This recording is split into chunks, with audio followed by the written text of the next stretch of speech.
In today's video, I'm going to teach you how to effectively remove a header content block from your Mailchimp email campaign while ensuring your design remains polished and professional. Whether you're a seasoned email marketer or just getting started with Mailchimp, optimizing your campaign layout is crucial to maintaining a clean and engaging design. Let's dive right in and walk through the steps together. First, head over to your Mailchimp account and open up the email campaign editor. This is the central hub where you craft and perfect your email content. Once inside the editor, you'll be greeted with a visual layout of your email campaign where each element is placed for easy modification. Take a moment to familiarize yourself with the design and locate the header content block that you've decided to remove. The header is often the first thing your audience sees, so making sure it aligns with your campaign's goals is important, but if you've realized it's unnecessary or perhaps misleading, it's best to remove it altogether. Now, having identified the specific header block, you'll need to click on it to select it. You should notice outlines or controls appearing around the block, indicating it's active and ready for manipulation. This selection process helps ensure you're only modifying the intended part of your email and not any other sections by mistake.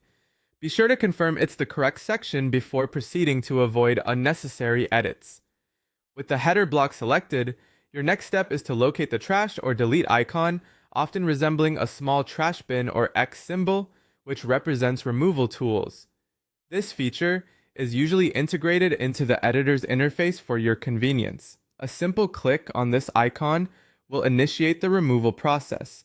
Mailchimp will typically prompt you to confirm this action, asking if you're sure you want to permanently delete the header. This step helps prevent accidental deletions, so if you're certain, go ahead and confirm. After you've removed the header block, it's time to assess how its absence affects the rest of your email's layout. Sometimes removal can leave unsightly gaps or disrupt the balance of your design.